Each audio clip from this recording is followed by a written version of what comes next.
चंडी याग आहे, आपल्या कुलदेवतेला आपल्याला जेव घालायचं आहे. आपण वर्षभर सप्तशती वाचतो, पण आपण आईसाहेबांना जेव अग्नीद्वारे जेव घालणार आहोत. त्यामुळे एक सप्तशतीचा पाठ केंद्रामध्ये करणं आवश्यक आहे. ज्यांनी अजून सप्तशतीचा पाठ, श्री दुर्गा सप्तशतीचा पाठ केलेला नसेल त्यांनी केंद्रामध्ये 10:30च्या आरतीपर्यंत एक पाठ करून घ्यायचा आहे, तरच यागाला बसायचं आहे. आणि येताना आपण हिरवी साडी, हिरव्या बांगड्या, कपाळाला कुंकू आणि जे भारतीय पोशाखामध्ये म्हणजे साडीमध्येच यायचंय. ज्या महिलांचं लग्न झालेलं त्यांनी सगळ्यांनी, आणि आज मुलींनी पण साड्या घालायच्या आहेत, सगळ्यांनी साड्यावरच यायचं आहे. ड्रेसवर जर कोणी असेल तर त्यांना यागाला बसू दिलं जाणार नाही, याची नोंद घ्यायची आहे. त्याचप्रमाणे आता लगेच श्री स्वामीचंद्र सारामृताचं पारायण होईल, सगळ्यांनी त्यासाठी बसायचं आहे. आज संध्याकाळी 5 वाजता मल्हारी सप्तशतीचा पाठ होणार आहे आणि त्यानंतर आरती झाल्याच्या नंतर एक रुद्राचं आवर्तन होईल, कारण उद्या आपल्याला मल्हारी याग करायचा आहे. त्याच्यामुळे सगळ्यांनी मल्हारी सप्तशतीचा पण एक पाठ केंद्रामध्ये करणं आवश्यक आहे. जसा वेळ मिळेल तसा आज सकाळपासून उद्या सकाळी 10:30 पर्यंत एक तरी पाठ आपण केंद्रामध्ये करायचा आहे आणि त्याची नोंद चित्रगुप्त वहीमध्ये आपण करायची आहे. कारण आपण सेवा करतो आणि त्याची नोंद करत नाही, पण सप्ताह काळामध्ये त्याची नोंद करण्याची आवश्यक असतं.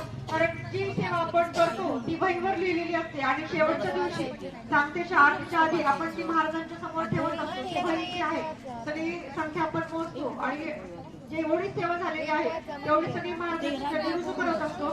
मग त्यामध्ये आपलं नाव आलं पाहिजे. त्याच्यामुळे प्रत्येकाने 1 माळ 2 माळ जेवढं जप होईल, 11 माळी जसं जप होईल, जसं पारायण, स्वामीचंद्र, दुर्गा सप्तशती, मल्हारी सप्तशती, रुद्र, गायत्री मंत्र, महामृत्युंजय मंत्र, ही सगळी सेवा वैयक्तिक करायची आहे. सामूहिक तर करायचीच आहे, वैयक्तिक पण ही सेवा दिवसभरामध्ये येऊन इथे करायची आहे आणि त्या सेवेची नोंद आपण चित्रगुप्त वहीमध्ये करायची आहे. त्यामुळे तुमची सेवा महाराजांपर्यंत जाणार आहे. उद्या येताना सगळ्यांनी ज्यांच्याकडे बेलाची पानं असतील त्यांनी बेलाची पाने घेऊन यायची आहे, कारण उद्या सकाळी आपण मल्हारी याग घेणार आहोत, रुद्र याग घेणार आहोत आणि संध्याकाळी भगवान शंकराच्या पिंडीवर आपण दहीभात लेपन करणार असतो. जे उज्जैन या ठिकाणीच होतं. दहीभात लेपनाची संधी आपल्याला परमपूज्य गुरुमाऊलींनी आपल्याला दिलेली आहे.